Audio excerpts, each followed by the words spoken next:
La vie ne vaut d'être vécue sans amour. Ce n'est pas moi qui le dis, c'est Gainsbourg. Et je ne peux qu'approuver. Oui, mais l'amour, au fond, c'est quoi? C'est une bague passée au doigt? C'est une signature sur un contrat? L'amour, c'est quoi? C'est beau comme un avion qui s'envole vers un ailleurs mystérieux et inconnu. C'est des papillons dans le ventre, des rires au petit matin, les yeux qui brillent, les cœurs qui battent à l'unisson. L'amour, c'est toi et moi. C'est vous. C'est un gigantesque nous. Et puis l'amour, ça dure combien de temps? 3 ans? 7 ans? 100 ans? Indéfiniment? Je crois qu'au fond, on n'arrêtera jamais de se demander ce que c'est, que toute notre vie, on ne cessera jamais de s'interroger sur l'amour. Qu'est-ce que ça me fait? En dedans, en dehors. Et comment ça se passe quand je m'en ai pas? C'est un peu comme si notre être entier était constitué de petites cellules amoureuses qui font vibrer notre cœur et qui nous animent de l'intérieur. Je m'appelle Cathy, j'ai 30 ans, je suis journaliste et je suis une inconditionnelle amoureuse de l'amour. Ce podcast s'appelle Parlez-moi d'amour, c'est l'épisode numéro 2 et à mes côtés, il y a toujours la douce Anaïs. Elle est photographe et elle capture l'amour comme personne. Pour ce deuxième épisode, nous avons inversé un peu les rôles. C'est moi qui réponds aux questions.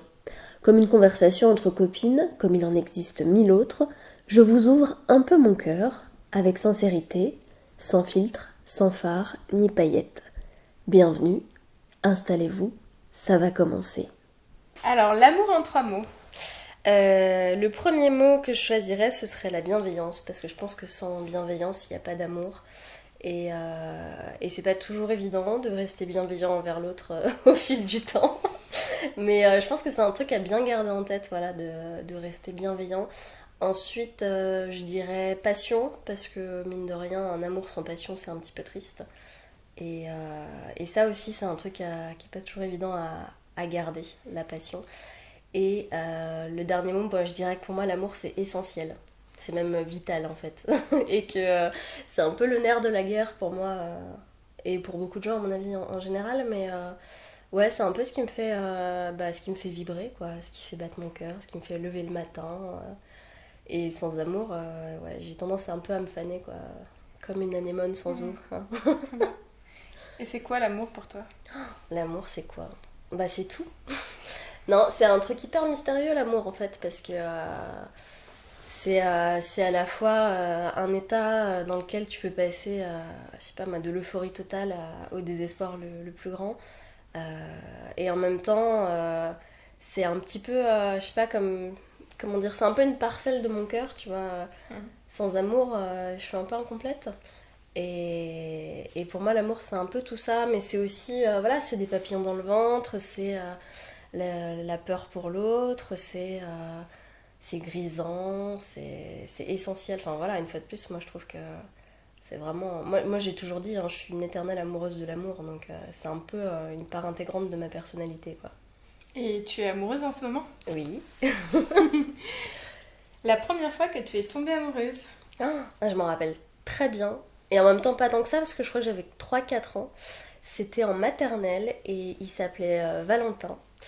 J'ai plus du tout de contact avec ce garçon aujourd'hui, mais c'est ma maman qui m'a raconté qu'on était très très amoureux dans la cour d'école. Et malheureusement, il a déménagé. Et c'était mon premier émoi amoureux, où je me suis dit, oh là là, mais je le verrai plus jamais, et c'est beaucoup trop triste. Et puis après lui, un souvenir beaucoup plus précis, c'est toujours à l'école, un garçon qui s'appelait Geoffrey, dont j'ai été éperdument amoureuse pendant des années, qui évidemment m'a rejeté en bloc pendant des années. Et lui, pour le coup, je l'ai retrouvé il n'y a pas très longtemps. Et c'est fou comme on change de goût au fil du temps. Très bonne remarque. Ton premier chagrin d'amour? Mon premier chagrin d'amour, c'est le fameux Valentin dont je vous parlais. Ça m'a vraiment brisé le cœur et ma mère, elle m'en reparle encore parce qu'elle me dit mais c'est fou, t'avais 4 ans et tu pleurais mais toutes les larmes de ton corps parce que ce garçon partait. Et puis après, des chagrins d'amour, j'en ai eu un peu plus vieille avec des conséquences plus... Enfin voilà, tout de suite, quand on a 4 ans, on oublie vite en fait. 3 jours après, on retombe amoureuse, on nous offre une Barbie, on est contente, c'est parti quoi. À 25 ans, c'est plus compliqué de s'en remettre en général. Il y a d'autres choses, ouais. Ouais, on règle pas tout avec des jouets. Ouais. Ton remède à l'amour, c'est quoi? Ah, mon remède à l'amour, des chansons tristes, beaucoup. Genre Françoise Hardy en boucle, ça marche très bien. Des séries pour oublier et pour se canaliser. Et d'ailleurs, moi, ma série, alors pas que pour les chagrins d'amour d'ailleurs, mais pour les chagrins en général, c'est New Girl. Je trouve que ça marche trop Excellent, bien. ouais.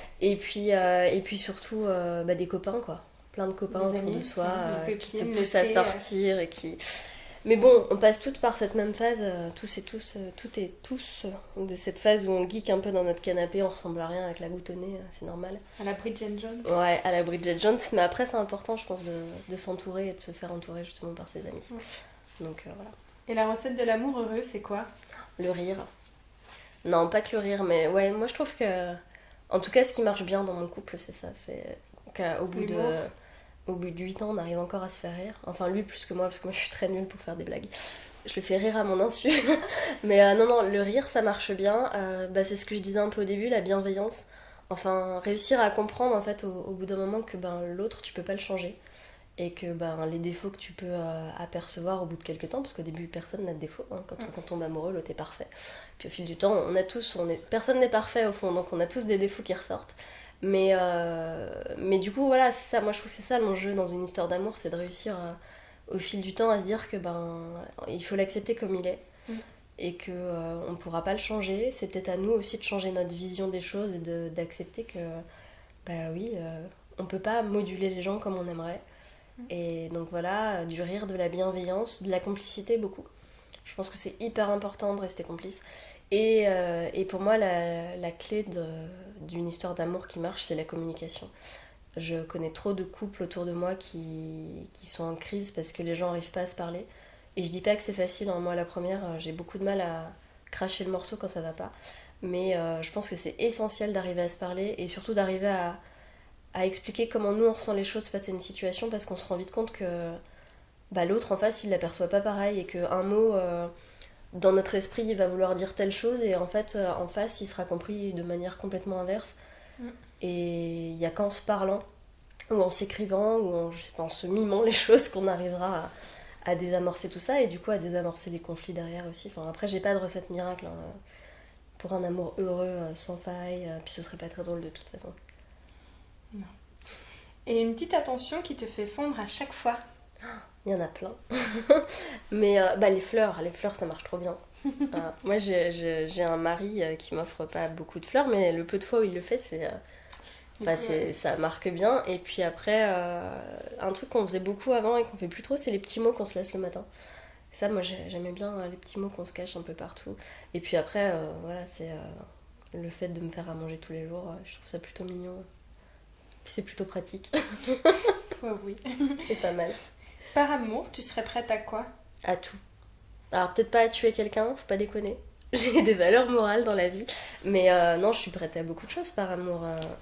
Alors après, c'est pareil, il faut savoir faire la part des choses entre ce qu'on est prêt à faire par amour ou ce qu'on nous pousse à faire par amour. C'est pas toujours évident de. Mais je suis prête à faire beaucoup de concessions ouais, pour celui que j'aime. Et ouais, je serais prête à déplacer des montagnes et puis à me battre, surtout s'il fallait se battre pour le défendre. Même si. Même s'il est en tort? Mais s'il est en tort, je sais pas. Tout de suite, Non, ouais. peut-être pas. Mais non, mais si, voilà, enfin, on touche pas à ma famille, quoi. Mm. À mon mec, en l'occurrence. À ton mari? À mon mari. Comment on sait quand on tombe amoureux? Quand on tombe amoureux? C'est pas évident, mais je pense que c'est un état physique, en fait. Alors moi j'ai été très très longtemps un espèce de cœur d'artichaut où, je sais pas, j'allais à un concert, le guitariste était mignon et ça y est, je tombais amoureuse, entre guillemets. Tu vois ce que je veux dire hein. C'est une histoire. Mais après, il y a une différence entre avoir un crush pour un mec en soirée parce qu'il est mignon et tomber amoureuse. Et en fait, moi, je trouve que c'est un peu un état grippal. Enfin, je sais pas comment dire, mais t'as des papillons dans le ventre, t'es hyper fébrile, t'as plus envie de manger. T'es un peu en stress en fait. Hein. C'est pas toujours hyper agréable les débuts des histoires d'amour parce que tu sais pas où tu vas. Donc, Sur quel moi, pied danser, j'ai tendance à m'emballer beaucoup, mais en même temps, au début, tu sais pas trop si en face ça va être à la même intensité.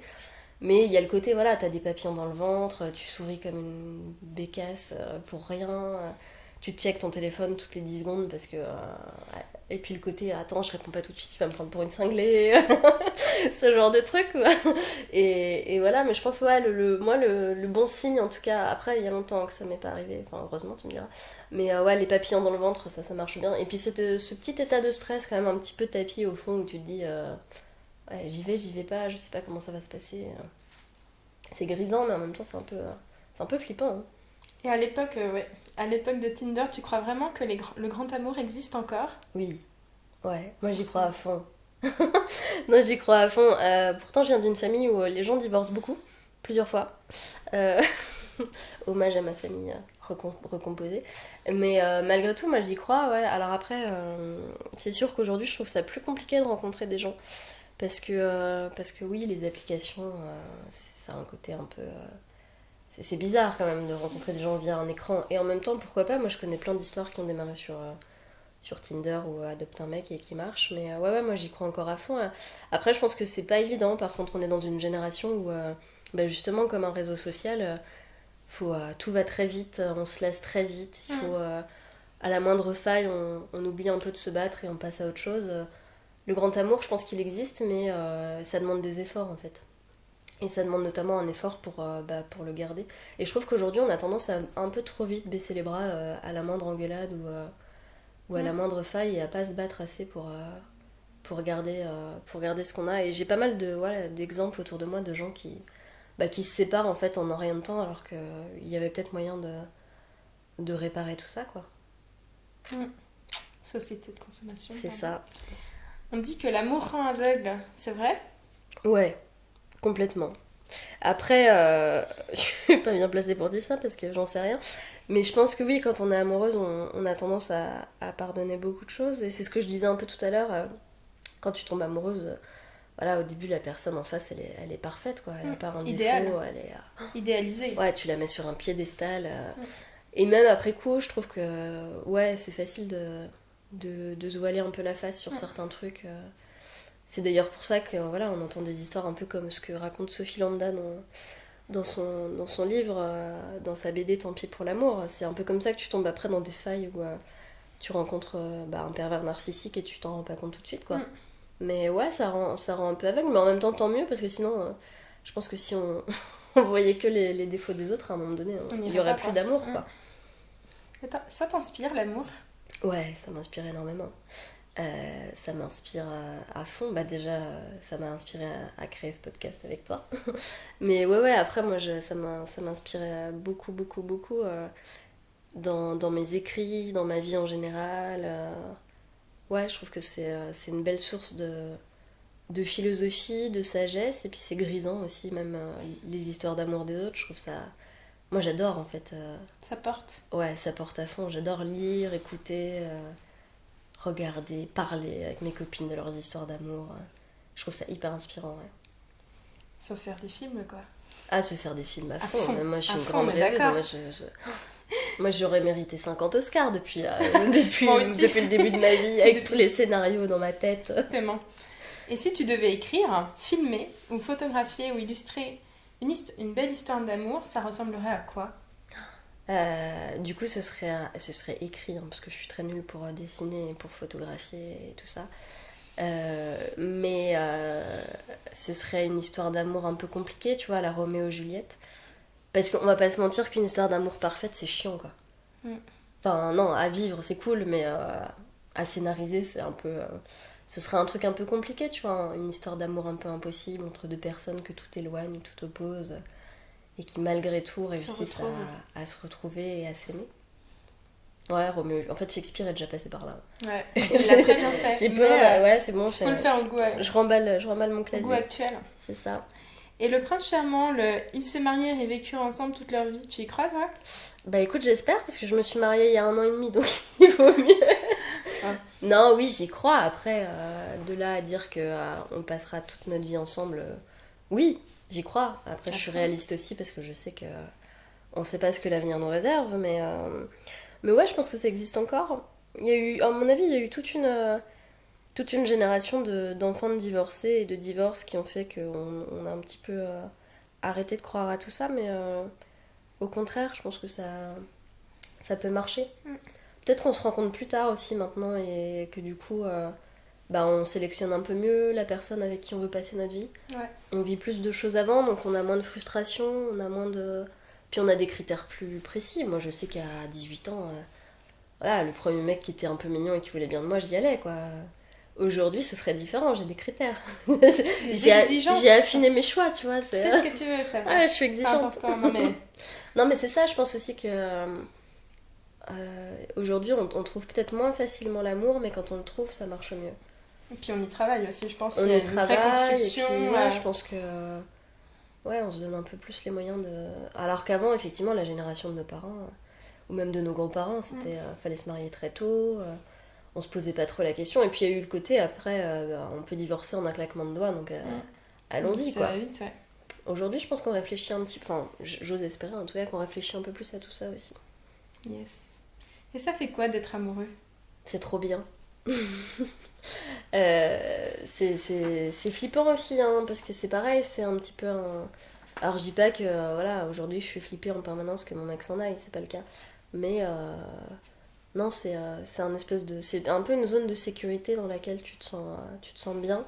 Et en même temps, c'est un peu un champ de bataille parce qu'il faut, faut faire en sorte que ça marche, quoi. Donc c'est pas facile tous les jours, hein.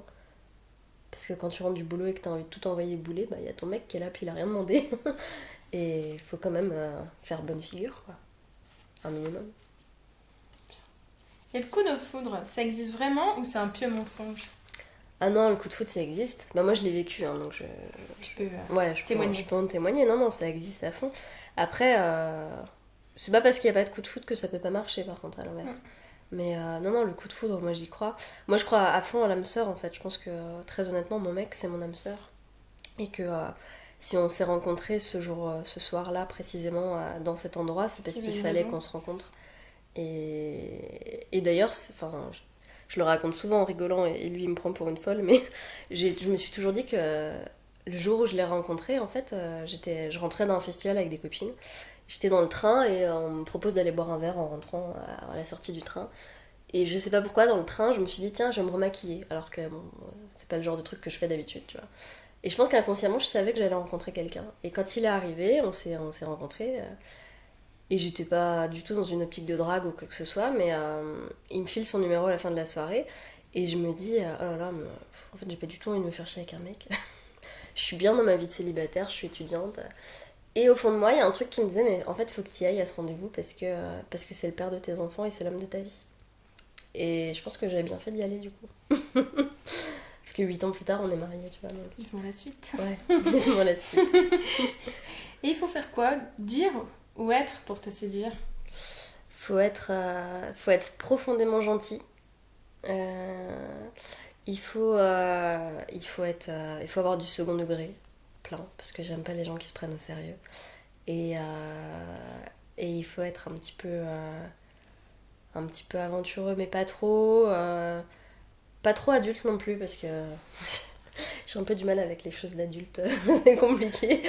Ouais, mais comme ça, il peut les gérer à ta place. Ouais, ce serait bien qu'ils soient un peu plus adultes. Ça. Et il faut être attentionné, parce que moi j'aime bien qu'on prenne soin de moi en fait. Prendre soin de Ouais. l'autre, ouais. C'est clair. Et l'amour, tu crois que ça dure vraiment 7 ans? Alors, il y a plusieurs phases, hein. On dit que ça dure 3 ans. Alors, je dirais pas que ça dure que 7 ans. Par contre, je suis d'accord qu'il y a des phases, ouais, dans un couple. Ouais, t'as Et des que, paliers. Ouais. Alors, peut-être pas les 3 ans, parce que les 3 ans, t'es un peu encore dans l'euphorie, le machin, c'est cool. Les 7 ans, ouais, ça commence à faire un moment que t'es avec l'autre, et là, tu peux vite te faire happer par le quotidien, la routine. Un peu tout ce que je disais, voilà, les défauts qui reviennent un peu plus dans la tête que les qualités. Donc c'est un peu un moment charnière où Crucial, ouais. faut réussir à se retrouver, à se renouveler peut-être aussi. Mais par contre, je pense que vraiment, si on arrive à dépasser ce cap-là, qui arrive pas forcément au bout de 7 ans, hein, qui peut arriver au bout de 6, 9, 10, Oui, j'en voilà. sais rien. Mais je pense que si on arrive à survivre à ça, après ça marche bien. Puis après, il y aura sûrement un autre palier, à 15 ans, à Des 25 enfants, ans, tout ça. à 40 Il y a ans, d'autres, la crise de la épreuves, hein. quarantaine, ce genre de choses, ouais. Ouais. Et on peut tomber plusieurs fois amoureux d'une même personne ou de différentes personnes? Ouais, alors oui, je pense on peut tomber amoureuse plusieurs fois. Alors je vais pas vous faire la phrase de la cité de la peur, tu sais, genre on peut tromper 1000 fois une personne. Non, je pense qu'on peut tomber plusieurs fois amoureux d'une même personne, ça c'est clair. Moi je le... régulièrement, hein, j'ai fait un instant cucu. Je regarde mon mec et je me dis, oh là là, mais je suis encore plus amoureuse que jamais. Euh, Après, je vous rassure, hein, il y a des fois où je me dis, oh là là, il m'énerve. Non, c'est pas vrai. Mais ouais, je pense qu'on peut tomber plusieurs fois amoureuse d'une personne et retomber amoureux au bout d'un certain temps. Quand t'évolues. Ouais, quand t'évolues, quand tu passes les fameux caps dont je parlais à l'instant. Et je pense effectivement qu'on peut avoir plusieurs amours dans une vie, ouais. Bah, heureusement d'ailleurs, sinon ce serait d'une tristesse C'est vrai. pas possible. Mais après, c'est des amours différents, hein. Mm. Ouais. Et je pense Ouais. que son premier amour, on l'oublie jamais vraiment. Mais après, c'est des amours ouais, qui sont tout aussi forts et tout aussi prenants. Tu lui dirais quoi à la petite fille que tu étais à propos de l'amour? Ah, ne baisse pas les bras, ça arrivera. Non, ouais, je lui dirais que voilà, faut pas sauter les étapes, faut pas être trop pressé, qu'il faut se faire confiance parce que ça finira par arriver quand il faudra, au bon moment, Mm. et que bah, si c'est pas celui-là, c'est parce que ça devait pas se faire et qu'il faut y aller en restant soi-même aussi, parce que souvent, quand on est jeune, en tout cas, on n'a pas vraiment confiance en soi, surtout les premiers temps, et on a tendance à vouloir voilà, se montrer sous son meilleur jour, ce qui n'est pas forcément toujours la vérité. On essaye de se faire passer pour plus cool qu'on est. Et c'est con en fait, parce que moi, voilà, une fois de plus, si c'est l'âme sœur, elle nous prendra comme on est, hein, avec les défauts et tout le reste. Elle n'a pas le choix. Elle n'a pas le choix. Et le mot de la fin de tout cela, ce serait quoi? Le mot de la fin, c'est dur le mot de la fin. Pourquoi j'ai écrit cette question? Non, le mot de la fin, c'est que voilà, faut qu'on soit en ce moment amoureux ou pas. Je pense qu'on peut être amoureux. Enfin, l'amour, on peut le trouver de plein de façons. C'est pas forcément que l'amour entre deux personnes, ça peut être un amour amical aussi. Mm. Ça peut être des coups de foudre. Moi, des coups de foudre amicaux, j'en ai eu plusieurs, dont tu fais partie. Voilà, l'amour, c'est tellement beau qu'il faut pas. En fait, je trouve ça triste, les gens qui sont désillusionnés de l'amour. J'en connais pas mal autour de moi. Genre, ouais, le couple c'est de la merde, l'amour c'est nul, c'est pour les faibles. Je suis pas d'accord, moi au contraire. Je pense que c'est des gens qui sont profondément malheureux et qui crèveraient d'envie Justement, d'aimer et d'être aimés. ils en souffrent tellement. Et donc voilà, faut pas arrêter d'y croire en l'amour. Et je pense que c'est un peu ce qui nous sauvera aussi de beaucoup de choses. Donc aimez-vous les uns les autres. Et aimez-vous vous-même aussi, c'est important. Mais ça pourrait être l'objet d'heures et d'heures de discussion. On discutera, ouais. Eh bien, merci. Merci Anaïs. L'épisode numéro 2 de Parlez-moi d'amour s'arrête ici. Merci de nous avoir écoutés jusqu'au bout. Merci aussi et surtout pour tous vos jolis mots à la suite du premier épisode. Soyez assurés qu'ils nous sont arrivés en plein cœur et qu'ils rosissent encore nos joues de plaisir. En ces temps incertains, n'hésitez pas à partager ce podcast autour de vous, pour s'évader, rêver et penser un peu à autre chose. Envoyez-nous vos mots doux, continuez à parler d'amour autour de vous. N'oubliez pas d'aimer, même confiné, l'amour reste à réinventer. En attendant de pouvoir enregistrer un nouvel épisode, je vous embrasse bien fort sur les deux joues et surtout, prenez soin de vous.